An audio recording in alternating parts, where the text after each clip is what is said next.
स्वक्यैः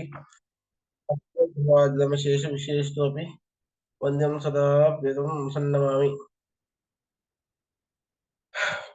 अभ्रमं भङ्गरहितम् अजडं विमलं सदा आनन्दतीर्थमतुलं भजे तापत्रयापहम्। पृथ्वीमण्डलमध्यस्थाः पूर्णबोधमतानवाः वैष्णवाः विष्णुहृदयाः तान्नमस्ते गुरुन् नमः। श्रीगुरुभ्यो नमः। हरिः ओम्। 10ನೇ ಶ್ಲೋಕ ಆಗಬೇಕು. ಆಚಾರ್ಯರ ಮತ್ತೊಂದು ಮಹಿಮೆಯನ್ನ ಹೇಳ್ತಾ ಇದ್ದಾರೆ. ಸಂಗಾತೈ ರಧಿಕತನೈರಲಂಕೃತಾಧ್ವಾ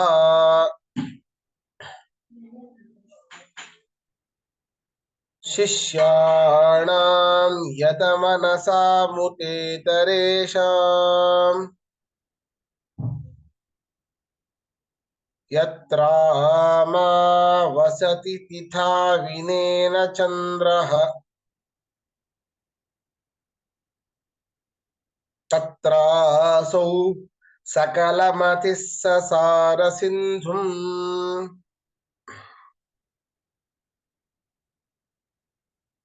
ಒಂದು ದಿನ ಅಮಾವಾಸ್ಯೆಯ ದಿನ. ಆ ಅಮಾವಾಸ್ಯ ದಿನದಲ್ಲಿ ಅದು ಸೂರ್ಯಗ್ರಹಣ.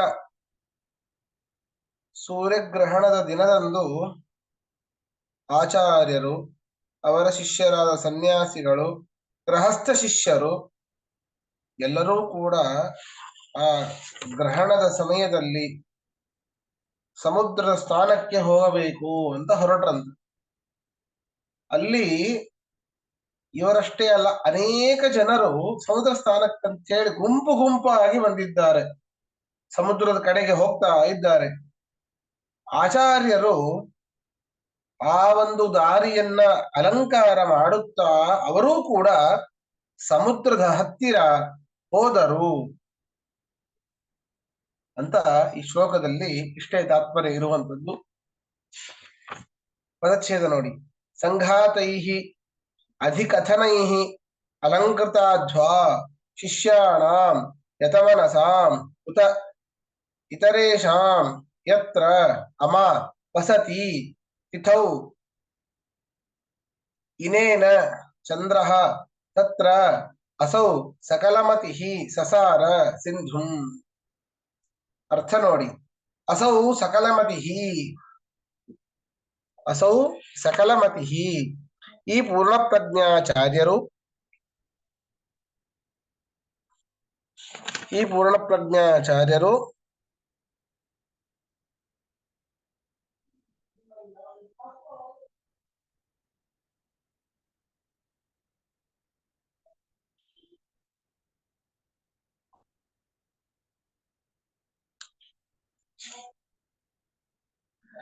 ಯತ್ರ ತಿಥೌ ಯಾವ ತಿಥಿಯಲ್ಲಿ, ಯತ್ರ ತಿಥೌ ಯಾವ ತಿಥಿಯಲ್ಲಿ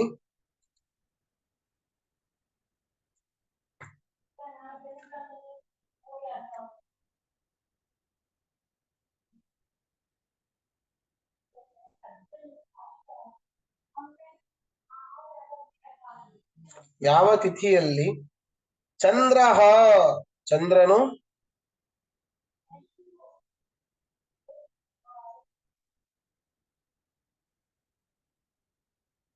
ಚಂದ್ರಃ ಚಂದ್ರನು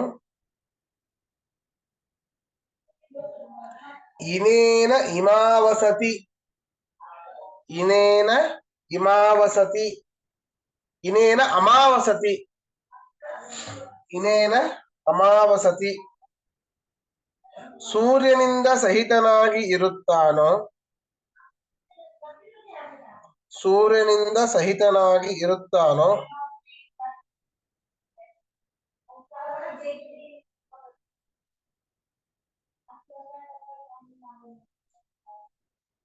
ತತ್ರ ಆ ಅಮಾವಾಸ್ಯಾ ತಿಥಿಯಲ್ಲಿ, ತತ್ರ ಆ ಅಮಾವಾಸ್ಯಾ ತಿಥಿಯಲ್ಲಿ ಯತಮನಸ ಮನೋನಿಗ್ರಹವುಳ್ಳ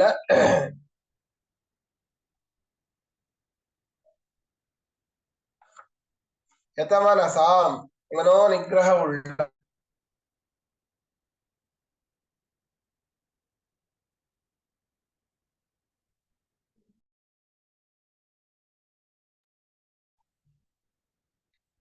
ಯತಿಗಳ ಮನೋನಿಗ್ರಹವುಳ್ಳ ಯತಿಗಳ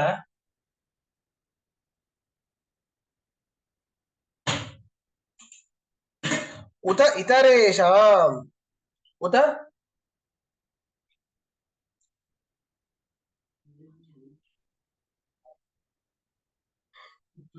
ಮತ್ತು ಬೇರೆ ಗೃಹಸ್ಥರಾದ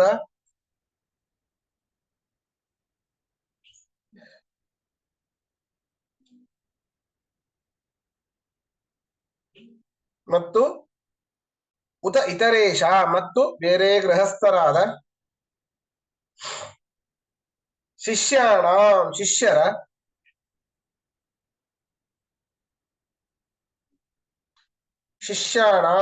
ಶಿಷ್ಯರ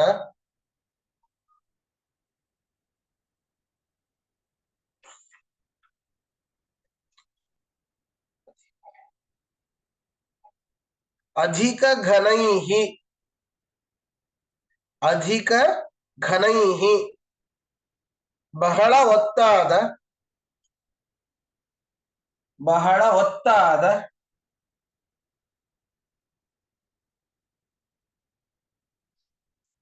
ಸಂಘಾತೈಹಿ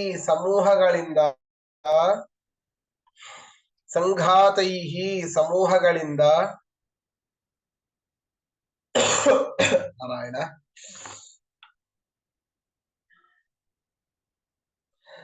ಅಲಂಕೃತಾಧ್ವಾ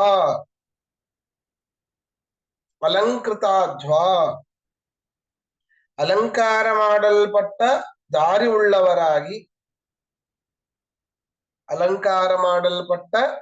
ಉಳ್ಳವರಾಗಿ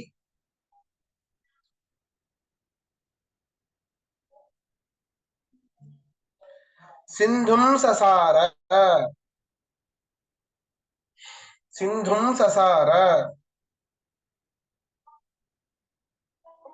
ಸಮುದ್ರವನ್ನ ಕುರಿತು ಹೋದರು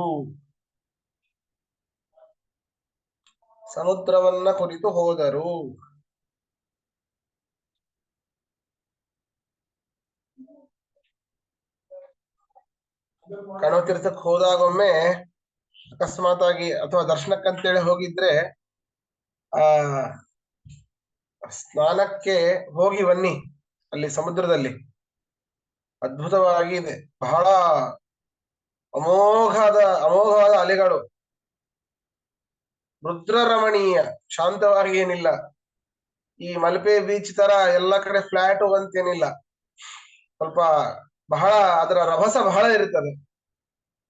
ನಾವು ಒಮ್ಮೆಲೆ ಸೂರ್ಯಗ್ರಹಣಕ್ಕೆ ಸ್ನಾನಕ್ಕೆ ಹೋಗಿದ್ವಿ 2019ರಲ್ಲಿ.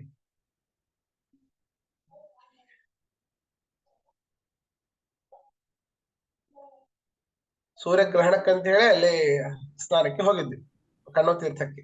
ಆಚಾರ್ಯರು ಮಾಡಿದಂತಹ ಸೂರ್ಯಗ್ರಹಣದ ನಿಮಿತ್ತವಾಗಿ ಆಚಾರ್ಯ ಮಾಡಿದಂತಹ ಸ್ಥಳ ಅಂತ ಹೇಳಿ ಅಲ್ಲಿಗೆ ಹೋಗಿದ್ವಿ. ಆಚಾರ್ಯ ಎಲ್ಲಿ ಹೇಳಿದ್ರಿ? ಅದು ಕೇಳಿಸ್ಕೊಳ್ಳಿಲ್ಲ. ಕಣ್ವತೀರ್ಥ. ಹಾ,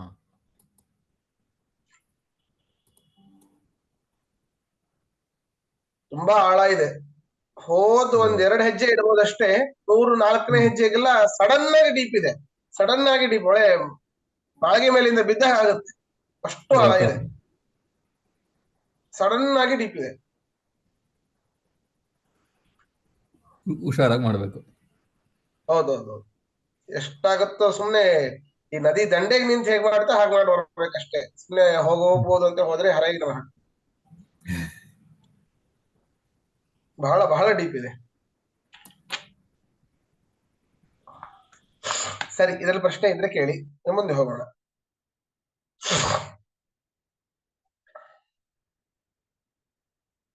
ಆಚಾರ್ಯ, ಅದು ಅಧಿಕತಾ ನೈಹಿ. ಹಾ, ಅಧಿಕ ಘನೈಹಿ ಬಹಳ ಒತ್ತಾದ. ಇಲ್ಲಿ ಅಧಿಕ ತನೈಹಿ ಅಂತ ಬರೆದಿದ್ದಾರೆ. ಅಧಿಕ ಧನೈಹಿ, ಓಕೆ, ತೊಂದರೆ ಇಲ್ಲ, ಯಾವ್ದಾದ್ರು.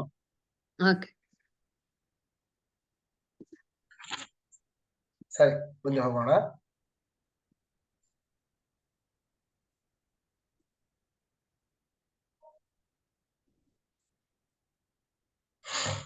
ಹ ಆರ್ದ್ರಾಂಗ ಸಪದಿ ನಿಮಜ್ಜನಾತ್ ಸರಸ್ಯ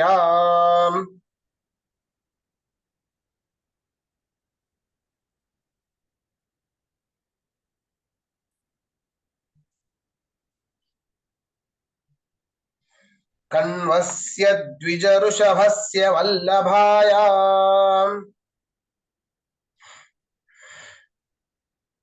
ತತ್ರಾಯನ್ ಖರಕಿರಣೋಪರಾಗಹೇತೋಃ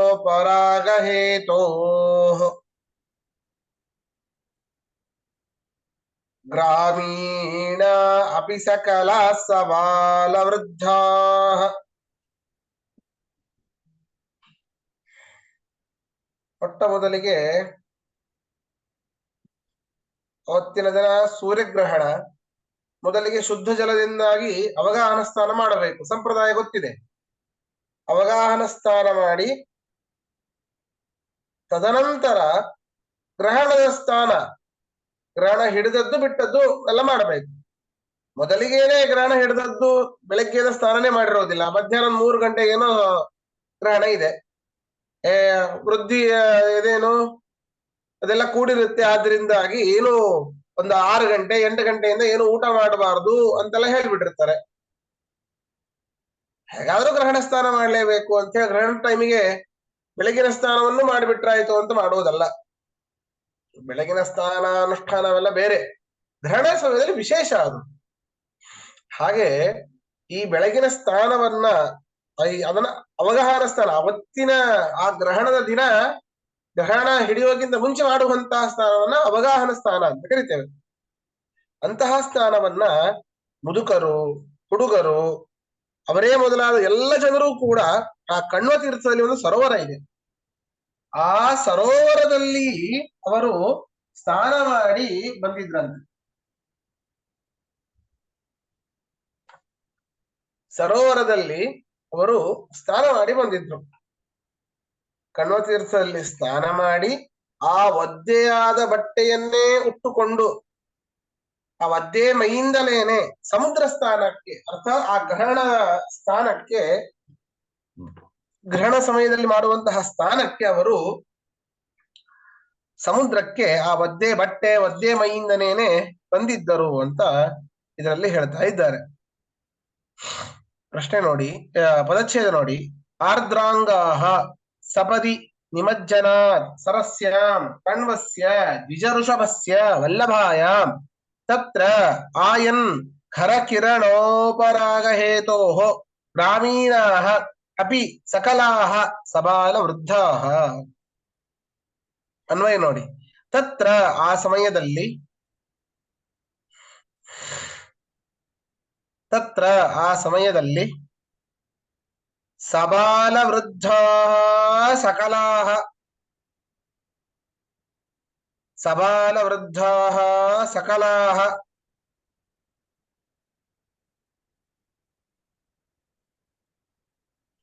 ಹುಡುಗರು ಮತ್ತು ಮುದುಕರು,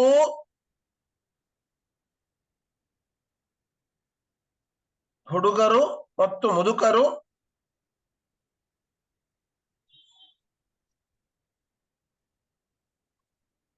ಗ್ರಾಮೀಣಾಃ ಅಪಿ, ಗ್ರಾಮೀಣಾಃ ಅಪಿ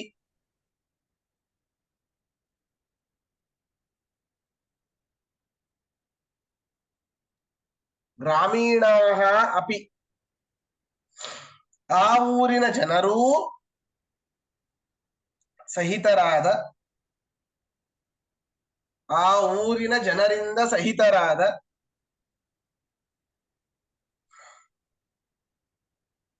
ಖರಕಿರಣೋಪರಾಗಹೇತೋಃ, ಖರಕಿರಣೋಪರಾಗಹೇತೋಃ ಸೂರ್ಯಗ್ರಹಣದ ಕಾರಣದಿಂದ, ಖರಕಿರಣೋಪರಾಗಹೇತೋಃ ಸೂರ್ಯಗ್ರಹಣದ ಕಾರಣದಿಂದ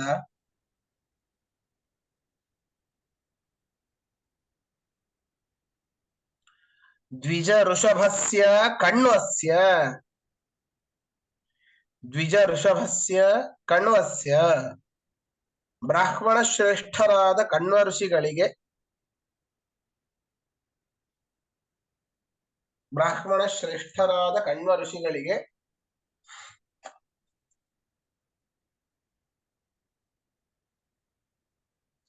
ವಲ್ಲಭಾಯಾಂ ಸರಸ್ಯಾಂ ವಲ್ಲಭಾಯಾಂ ಸರಸ್ಯಾಂ ಪ್ರಿಯವಾದ ಸರೋವರದಲ್ಲಿ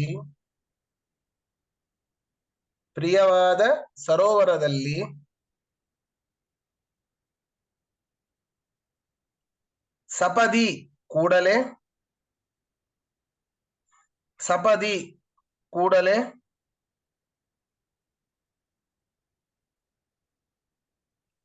ಮುಳುಗಿ ಸ್ನಾನ ಮಾಡಿದ್ದರಿಂದ ಮುಳುಗಿ ಸ್ನಾನ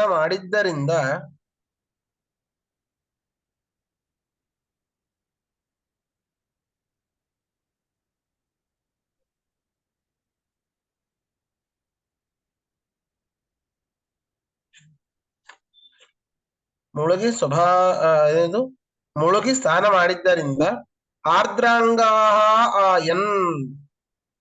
ಆರ್ದ್ರಾಂಗಾಹ ಆಯನ್ ಒದ್ದೆಯಾದ ಮೈಯುಳ್ಳವರಾಗಿ ಬಂದರು. ಬಹಳ ದೂರ ಇಲ್ಲ ಅದು, ಕಣ್ವತೀರ್ಥ ಮಠದಿಂದ ಆ ಒಂದು ಸಮುದ್ರ. ರಾತ್ರಿ ಸ್ವಲ್ಪ ಶಾಂತವಾದ್ರೆ, ಯಾವಾಗ್ಲೂ ಶಾಂತವೇ ಇರ್ತದೆ, ಆದ್ರೆ ಗಾಳಿ ಇಲ್ಲದೆ ಹೋದಾಗ ಆ ಸಮುದ್ರದ ಭೋರ್ಗರೆಯುವಂತಹ ಶಬ್ದ ಕೇಳಿಸತ್ತೆ ಮಠದಲ್ಲಿ ಕುಳಿತಾಗ. ಅಷ್ಟು ಹತ್ರ ಇದೆ. ಆರ್ದ್ರಾಂಗಾಹ ಆಯನ್ ಒದ್ದೆಯಾದ ಮೈಯುಳ್ಳವರಾಗಿ ಬಂದರು.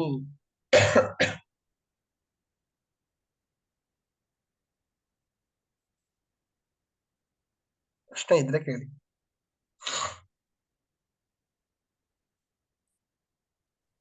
ಆಚಾರ್ಯ, ಇದು ಪ್ರಿಯವಾದ ಸರೋವರದಲ್ಲಿ ಅನ್ನಕ್ಕೆ ಸಂಸ್ಕೃತ ಪದ ಏನು?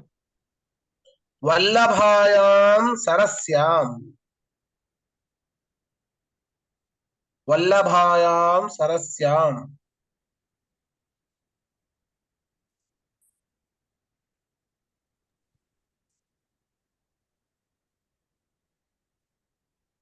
ಸರಿ. ಆಚಾರ್ಯ, ನಿಮಜ್ಜನ ಅಂದ್ರೇನು?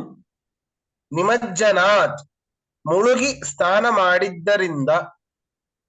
Okay, thanks sir. ಅದು ನಿಮ್ಮ ಅನ್ವಯದಲ್ಲಿ ಎಲ್ಲಿ ಬರ್ಲಿಲ್ಲ, ಅದೇ ನಾನು ನೋಡ್ತಾ ಇದ್ದೆ, ಎಲ್ಲಿ ಬರ್ಬೇಕು ಅದು? ಅದು ಬಂತಲ್ಲ, ಸಪದಿ ಕೂಡಲೇ ಆದ್ಮೇಲೆ. ಹಾ.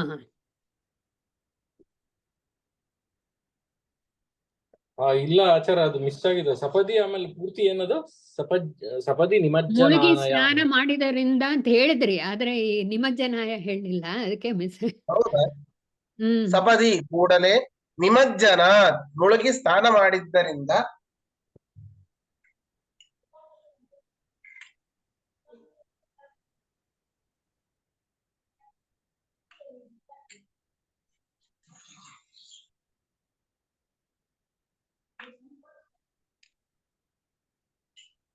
ಸರಿ. ಹಾ, ಕೇಳಿ. ಇಲ್ಲ. ಸರಿ, ಮುಂದೆ ಹೋಗೋಣ. ಸರ್ವಜ್ಞಂ ಸಪರಿಜನಂ ಸಮೀಕ್ಷಮಾಣಾಃ ಫುಲ್ಲಾಕ್ಷಾ ಸ್ಮಿತವದನಃ ಶುಭಾನನಂದುಃ ದೌರ್ಮುಖ್ಯಂ ದಧತ ಉತಾಪರೇ ನಿನಿಂದುಃ ನಾಶ್ಚರ್ಯಂ ದ್ವಯಮಪಿ ತತ್ ಸ್ವಭಾವತಂತ್ರಂ. ನೋಡಿ, ಪರಿವಾರ ಸಮೇತರಾಗಿ, ಮಧ್ವರ ಪರಿವಾರ ಅಂತಂದ್ರೆ ಅವರ ಶಿಷ್ಯರೇನೆ ಅವರ ಪರಿವಾರ. ಎಲ್ಲ ಗುರುಗಳಿಗೂ ಅಷ್ಟೇ, ಎಲ್ಲ ಸನ್ಯಾಸಿಗಳಿಗೂ ಅಷ್ಟೇ, ಅವರೂ ಒಂಥರ ಗೃಹಸ್ಥರೇನೆ. ಯಾರಿಗೆ ಗೃಹಸ್ಥರ ಪರಿವಾರ, ಯಾರ್ಯಾರಿಗೆ ಪರಿವಾರ ಇರುತ್ತೋ ಅವರೆಲ್ಲ ಗೃಹಸ್ಥರು. ಸನ್ಯಾಸಿಗಳಿಗೆ ಏನು ಪರಿವಾರ? ಅವರ ಶಿಷ್ಯ ಸಮೂಹವೇ ಅವರಿಗೆ ಪರಿವಾರ. ಅದರಲ್ಲೂ ಯತಿಗಳು ಬೇರೆ ಶಿಷ್ಯರು, ಗೃಹಸ್ಥರು ಬೇರೆ ಶಿಷ್ಯರು, ಎಲ್ಲರೂ ಶಿಷ್ಯರೇನೆ. ಎಲ್ಲ ಶಿಷ್ಯ ವರ್ಗದವರು ಅವರಿಗೆ ಪರಿವಾರ. ಆ ಪರಿವಾರ ಸಮೇತರಾಗಿ ಬಂದಿರುವಂತಹ ಮಧ್ವರನ್ನ ನೋಡಿ ಸಜ್ಜನರು ಕಣ್ಣನ್ನ ಅರಳಿಸಿ ಅವರನ್ನ ನೋಡಿದಾಗ ಇಡೀ ಆ ಒಂದು ವಿದ್ವತ್ ಸಮಾಜವನ್ನೇ, ಆ ವಿದ್ವತ್ ಸಮೂಹವನ್ನೇ, ಮಧ್ವರ ಒಂದು ಪರಿವಾರವನ್ನ ನೋಡಿದಾಗ ಕಣ್ಣನ್ನ ಅರಳಿಸಿ ನಗುಮುಖದಿಂದ ಬಹಳ ಬಹಳ ಆನಂದ ಪಟ್ಟರಂತೆ. ಇಂತಹ ಒಂದು ನೋಡಿ, ಎಲ್ಲ ಸನ್ಯಾಸಿಗಳು ತೀರ್ಥರು ಅಂತ ಕರೀತೇವೆ. ಸಮುದ್ರ ಸ್ನಾನ ಏನೋ ದೊಡ್ಡದು ಹೌದು, ಮಧ್ವರ ಒಂದು ಸಾನ್ನಿಧ್ಯದಲ್ಲಿ ಸಮುದ್ರ ಸ್ನಾನ ಇನ್ನೂ ದೊಡ್ಡದು. ಇವರೆಷ್ಟು ಪುಣ್ಯ ಮಾಡಿರ್ಬೇಕು. ಬಹಳ ಬಹಳ ಸಂತೋಷ ಪಟ್ರಂತೆ ಎಲ್ಲ ಸಜ್ಜನರು ಕೂಡ. ಮಧ್ವರನ್ನು ನೋಡಿ, ಅವರ ಒಂದು ಪರಿವಾರವನ್ನ ನೋಡಿ ಬಹಳ ಸಂತೋಷ ಪಟ್ರಂತೆ. ಅದೇ ದುರ್ಜನರು ಕೂಡ ಬಂದಿದ್ದರು. ಅವರಿಗೆ ಅವರೇನ್ ಮಾಡಿದ್ರು, ಸ್ವಟ್ಟ ಮುಖ ಹಾಕೊಂಡು ಅವರಿಗೆ ನಿಂದನೆ ಮಾಡಿದ್ರು. ಇವರು ಇಲ್ಲೂ ಬಂದ್ರ ಮಾರಾಯ, ಏನ್ ಕರ್ಮ ಇದು ಅಂತ ಹೇಳಿ ಮೂತಿ ತಿರುಗಿಸಿ ಲಟಕೆ ತೆಗೆದು ಕೈ ಬೆರಳೆಲ್ಲ ಮುರಿದು ಅವರಿಗೆ ನಿಂದನೆ ಮಾಡಿದ್ರಂತೆ. ಇದು ಯಾವುದೋ ಆಶ್ಚರ್ಯ ಅಲ್ಲ ಅಂತ ಹೇಳ್ತಾ ಇದ್ದಾರೆ. ಯಾಕೆ? ಅವರವರ ಸ್ವಭಾವ. ಸಜ್ಜನರು ಅಂತ ಯಾಕೆ ಕರಿತೇವೆ ಅಂತಂದ್ರೆ, ಮತ್ತೊಬ್ಬರ ಉನ್ನತಿಯನ್ನ ಅಥವಾ ಶ್ರೇಷ್ಠರಾದ ವ್ಯಕ್ತಿಯನ್ನ ನೋಡಿ ಆನಂದ ಪಡುವವರೇ ಸಜ್ಜನರು. ಅದು ಅವರ ಸ್ವಭಾವ. ಅವರೇ ಆನಂದ ಪಡ್ತಾರೆ ಅಂತ ಕೇಳೋದು ಪ್ರಶ್ನೆನೇ ಇಲ್ಲ. ಅದು ಅವರ ಸ್ವಭಾವ.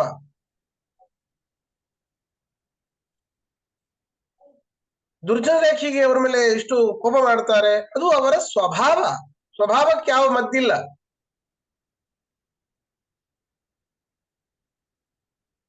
ನಾವೆಲ್ಲೋ ಒಂದ್ ಕಡೆ ಇರ್ತೇವೆ, ಪರಮಾತ್ಮನ ಹೊಟ್ಟೆ ಎಲ್ಲೋ ಒಂದು ಮೂಲೆಯಲ್ಲೆಲ್ಲೋ ಸಿಕ್ಕೊಂಡಿರ್ತೇವೆ. ಅಂತ ಇಡೀ ಅನಂತ ಬ್ರಹ್ಮಾಂಡವನ್ನ ತನ್ನ ಉದರದಲ್ಲಿ ಇಟ್ಕೊಂಡಿರ್ತಾನೆ, ಬ್ರಹ್ಮಾಂಡಗಳನ್ನ ತನ್ನ ಉದರದಲ್ಲಿ ಇಟ್ಕೊಂಡಿರ್ತಾನೆ. ಎಲ್ಲೋ ಯಾವುದೋ ಒಂದು ಬ್ರಹ್ಮಾಂಡದಲ್ಲಿ ಇರ್ತೇವೆ. ಆ ಬ್ರಹ್ಮಾಂಡದಲ್ಲಿ ಎಷ್ಟು ಗ್ಯಾಲಕ್ಸಿ, ಅದರಲ್ಲಿ ಎಷ್ಟು ಸೋಲಾರ್ ಸಿಸ್ಟಮ್ಮು, ಆ ಯೂನಿವರ್ಸಲ್ ಎಷ್ಟು ಗ್ಯಾಲಕ್ಸಿಗಳು, ಅದರಲ್ಲಿ ಯಾವುದೋ ಒಂದು ಗ್ಯಾಲಕ್ಸಿ, ಅದರಲ್ಲಿ ಯಾವುದೋ ಒಂದು ಪೃಥ್ವಿ, ಯಾವುದೋ ಒಂದು ದೇಶ, ಎಲ್ಲೋ ಇರ್ತೇವೆ. ನಮ್ಮನ್ನ ಈಗ ಸರಿಯಾಗಿ ಪಾಲನೆ ಪೋಷಣೆಯನ್ನ, ನಮ್ಮನ್ನ ಮತ್ತೆ ಹುಟ್ಟಿಸಿ ಪಾಲನೆ ಪೋಷಣೆಯನ್ನ ಮಾಡಿ ಜ್ಞಾನ ಭಕ್ತಿ ವೈರಾಗ್ಯಗಳನ್ನು ತುಂಬಿ ಇನ್ನಿಷ್ಟು ಮಾಡಿದೆ ಅಂತ ಹೇಳಿ ಅವನಿಗೆ ಶಭಾಷ್ ಅಂತ ಹೇಳಿ ಮತ್ತೆ ಅವನಿಗೆ ಮುಕ್ತಿ ಕೊಟ್ಟು ಅವರವರ ಯೋಗ್ಯತೆಗೆ ಅನುಸಾರವಾಗಿ ಪುಣ್ಯ ಪಾಪಗಳ ಕರ್ಮಕ್ಕೆ ಅನುಸಾರವಾಗಿ ಫಲಾಫಲಗಳನ್ನ ಕೊಟ್ಟು ಪರಮಾತ್ಮ ಸಲಹೆ ಮಾಡ್ತಾನೆ. ಅವನ ಪ್ರಶ್ನೆ, ನಮ್ಮನ್ನ ಯಾಕೆ ಹುಟ್ಟಿಸ್ಬೇಕು, ಯಾಕೆ ಈ ರೀತಿ ಮಾಡಿಸ್ಬೇಕು, ಇದು ಯಾಕೆ ಮಾಡಿಸ್ಬೇಕು, ತಪ್ಪು ಕೆಲಸಗಳನ್ನೇ ಯಾಕೆ ಮಾಡಿಸ್ಬೇಕು, ಫಸ್ಟಿಗೆ ಬರೋದೇ ನಮ್ಮನ್ನ ಯಾಕೆ ಹುಟ್ಟಿಸ್ಬೇಕು ಅಂತ. ಸಣ್ಣ ಮೂಲೆಯಲ್ಲಿ ಇದ್ವಲ್ಲೇ ಬಿಡಬಾರ್ದಾಗಿತ್ತ ಮಾರಾಯ, ಇಲ್ಲೇ ಇದ್ವಲ್ಲ ಅಂತಂದ್ರೆ ದೇವಶೇಷ ಸ್ವಭಾವೋಯಂ ಅಂತ ಶಾಸ್ತ್ರ ಹೇಳತ್ತೆ. ಅದು ಪರಮಾತ್ಮನ ಸ್ವಭಾವ. ಏನು ಸ್ವಭಾವ? ಎಲ್ಲೋ ಇರುವಂತಹ ನಮ್ಮನ್ನ ಒಂದು ಹುಟ್ಟಿಸಿ ಪಾಲನೆ ಪೋಷಣೆ ಮಾಡಿ ಮತ್ತೆ ನಮ್ಮ ಕರ್ಮಗಳಿಗೆ ಅನುಗುಣವಾಗಿ ಆಯಾಯ ಲೋಕಗಳನ್ನ ಕೊಡುವಂಥದ್ದು ಪರಮಾತ್ಮನ ಸ್ವಭಾವ. ಅದಕ್ಕೆ ಯಾವ ಪರಿಹಾರ ಇಲ್ಲ. ನಾವು ಅವನ ಅಧೀನರೇನೇ ಅಷ್ಟೇ, ಹೂ ಅನ್ಕೊಂಡು ಹೋಗ್ಬೇಕಷ್ಟೇ, ಏನು ಮಾಡ್ಲಿಕ್ಕೆ ಆಗೋದಿಲ್ಲ. ಮೋಕ್ಷಕ್ಕೆ ಹೋದ್ರೆ ಒಂದು ಬರೋದಿಲ್ಲ ನೋಡಿ. ನರಕಕ್ಕೆ ಹೋದ್ರೂ ಹೊಳ್ಳಿ ಬರ್ತೇವೆ, ಅಂಧನ್ ತಮಸ್ಸಿಗೆ ಹೋದ್ರೆ ಹೊಳ್ಳಿ ಬರೋದಿಲ್ಲ, ಮೋಕ್ಷಕ್ಕೆ ಹೋದ್ರೆ ಹೊಳ್ಳಿ ಬರೋದಿಲ್ಲ. ಎರಡೂ ಕೂಡ ನಿತ್ಯ. ಮೋಕ್ಷದಲ್ಲಿ ಎಷ್ಟು ಆನಂದವೋ ಅಷ್ಟೇ ತದ್ವಿರುದ್ಧವಾದ ದುಃಖ ಅಂಧನ್ ತಮಸ್ಸಿನಲ್ಲಿ. ಮೋಕ್ಷಕ್ಕೆ ಹೋದವರು ಹೊಳ್ಳಿ ಬರೋದಿಲ್ಲ, ಅಂಧನ್ ತಮಸ್ಸಿಗೆ ಹೋದವರು ಹೊಳ್ಳಿ ಬರೋದಿಲ್ಲ. ಸ್ವರ್ಗ ನರಕಗಳಿಗೆ ಹೋದವರು ಅವಶ್ಯವಾಗಿ ಹೊಳ್ಳಿ ಬಂದೇ ಬರ್ತಾರೆ. ಹೀಗೆ ಅವರವರ ಸ್ವಭಾವಕ್ಕೆ ಅನುಗುಣವಾಗಿ ಅವರವರು ಕ್ರಿಯೆಗಳನ್ನ ಮಾಡಿದ್ದಾರೆ. ಅದರಿಂದಾಗಿ ಯಾವುದೇ ರೀತಿಯಾದಂತಹ ಆಶ್ಚರ್ಯ ಇದರಲ್ಲಿ ಇಲ್ಲ. ಪದಚ್ಛೇದ ನೋಡಿ. ಸರ್ವಜ್ಞಂ ಸಪರಿಜನಂ ಸಮೀಕ್ಷಮಾಣಾಃ ಫುಲ್ಲಾಕ್ಷಾಃ ಸ್ಮಿತವದನಾಃ ಶುಭಾಃ ನನಂದುಃ ದೌರ್ಮುಖ್ಯಂ ದಧತ ಉತ ಅಪರೇ ನಿನಿಂದುಃ ನ ಆಶ್ಚರ್ಯಂ ದ್ವಯಂ ಅಪಿ ತತ್ ಸ್ವಭಾವತಂತ್ರಂ. ಅನ್ವಯ ನೋಡಿ. ಸಪರಿಜನಂ ಸರ್ವಜ್ಞಂ ಪರಿವಾರ ಸಹಿತರಾದ ಶ್ರೀಮದ್ ಆಚಾರ್ಯರನ್ನು, ಪರಿವಾರ ಸಮೇತರಾದ ಶ್ರೀಮದ್ ಆಚಾರ್ಯರನ್ನು ಸಮೀಕ್ಷಮಾಣ ನೋಡುತ್ತಿರುವ, ಸಮೀಕ್ಷಮಾಣ ನೋಡುತ್ತಿರುವ,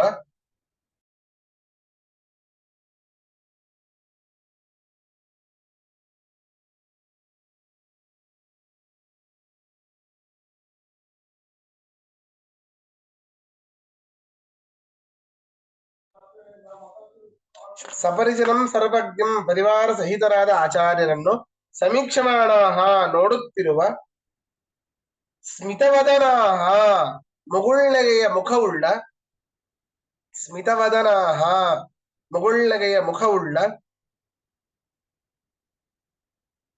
ಫುಲ್ಲಾಕ್ಷಾಹ ಅರಳಿದ ಕಣ್ಣುಗಳುಳ್ಳ, ಫುಲ್ಲಾಕ್ಷಾಹ ಅರಳಿದ ಕಣ್ಣುಗಳುಳ್ಳ, ಶುಭಾಹ ನನಂದುಹು, ಶುಭಾಹ ನನಂದುಹು ಸಜ್ಜನರು ಆನಂದಿತರಾದರು, ಶುಭಾಹ ನನಂದುಹು ಸಜ್ಜನರು ಆನಂದಿತರಾದರು. ಉತ ಅಪರೇ, ಉತ ಅಪರೇ ಮತ್ತು ಇತರ ದುಷ್ಟ ಜನರು, ಉತ ಅಪರೇ ಮತ್ತು ಇತರ ದುಷ್ಟ ಜನರು, ದೌರ್ಮುಖ್ಯಂ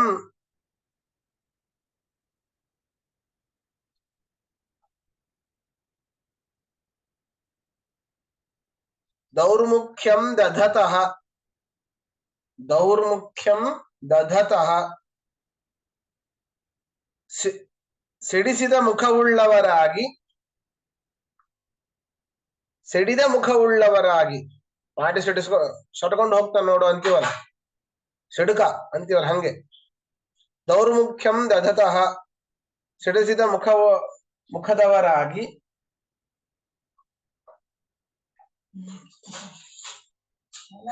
ನಿನಿಂದುಹು ತೆಗಳಿದರು, ನಿನಿಂದುಹು ತೆಗಳಿದರು, ಸ್ವಭಾವತಂತ್ರಂ ಸ್ವಭಾವಧೀನವಾದ, ಸ್ವಭಾವತಂತ್ರಂ ಸ್ವಭಾವಧೀನವಾದ,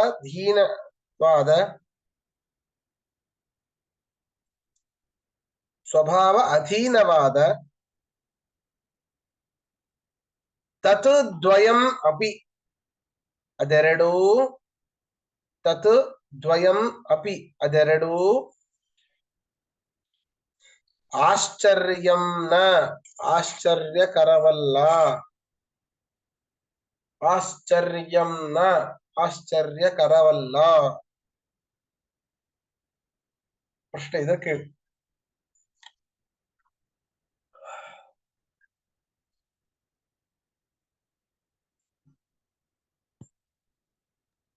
ಸರ್ ಸ್ವಲ್ಪ ಫಾಸ್ಟ್ ಆಯ್ತು. ಸ್ವಭಾವ ಶುಭ ನನಂದುಹು ಅದೇನ್ ಹೇಳಿದ್ರಿ ಸರ್? ಶುಭಾಹ ನನಂದುಹು ಸಜ್ಜನರು ಆನಂದಿತರಾದರು. ಉತ ಇತರ ಉತ ಅಪರೆ ಅದಕ್ಕೇನ್ ಹೇಳಿದ್ರಿ? ಮತ್ತು ಇತರ ದುಷ್ಟ ಜನರು. ದುಷ್ಟ ಜನ. ಅಲ್ಲಿ ದುಷ್ಟ ಎಂಬುದಕ್ಕೆ ವರ್ಡೇ ಇಲ್ವಲ್ಲ?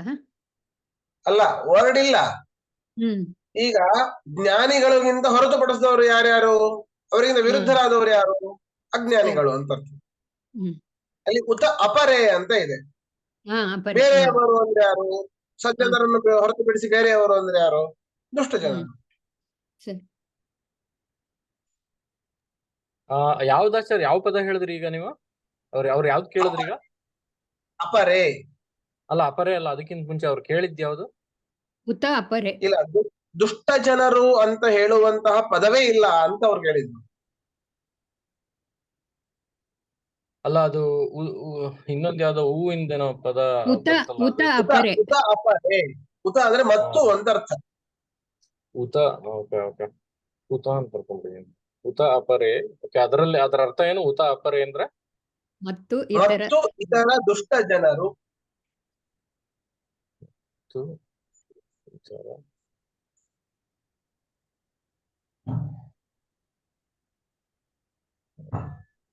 ಓಕೆ. ನೀಂದುಹು ತೆಗಳಿದರು ಸ್ವಭಾವ ತಂತ್ರ ಅದಕ್ಕೆ ಅರ್ಥ ಏನು ಸರ್? ಸ್ವಭಾವ ತಂತ್ರಂ, ತಂತ್ರಂ ಸ್ವಭಾವ ಅಧೀನವಾದ. ಅಧೀನವಾದ. ಹಾ, ಸ್ವಭಾವ ಅಧೀನವಾದ. ಆಮೇಲೆ ಅವೆರಡು ಅಂತ ಹೇಳಿದ್ರಲ್ಲ, ಅದಕ್ಕೆ ಯಾವ್ದು ಸಂಸ್ಕೃತ ಪದ? ತತ್ ದ್ವಯಂ ಅಪಿ, ತತ್ ದ್ವಯಂ ಅಪಿ, ಅವೆರಡು ಆಶ್ಚರ್ಯಂನ, ಆಶ್ಚರ್ಯಕರವಲ್ಲ. ಅಲ್ಲ, ಯಾಕೆ? ಇಲ್ಲಿ ಸ್ವಭಾವ ಸ್ವಭಾವ ಮಾಡಿದ್ದಾರೆ. ಹಾ, ಏನು ಅರುಣ ಅವ್ರೆ? ಇಲ್ಲಿ ಸ್ವಭಾವ ಅಧೀನವಾದ ಅಂದ್ರೆ ಏನು? ಮೀನ್ ಅದ್ರದ್ದೇನು ಇದು ಅಂದ್ರೆ ಈಗ ತಾತ್ಪರ್ಯ? ಸಜ್ಜನರು ಆಚಾರ್ಯ ನೋಡಿ ಖುಷಿ ಪಟ್ಟರು, ದುಷ್ಟ ಜನರು ಆಚಾರ್ಯ ನೋಡಿ ದುಃಖ ಪಟ್ಟರು, ಅವರಿಗೆ ಸರಿ. ತೆಗಳಿದರು, ನಿಂದನೆ ಮಾಡಿದರು. ಅಯ್ಯೋ ಇದೇನಪ್ಪ ಇವ್ರು ಯಾಕೆಲ್ಲ ಹೀಗ್ ಮಾಡಿದ್ರು, ಇಬ್ರು ಮಾನವರೇನೆ, ಅವರು ಖುಷಿ ಪಟ್ರು ಇವರು ದುಃಖ ಪಟ್ರಲ್ಲ ಅಂತ ಹೇಳಿದ್ರೆ ಅದು ಅವರವರ ಸ್ವಭಾವ ಅಂತ.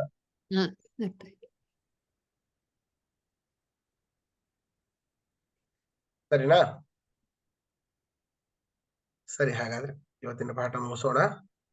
ಶ್ರೀಕೃಷ್ಣ ಅದ್ವೈತ ಶಾಸ್ತ್ರ.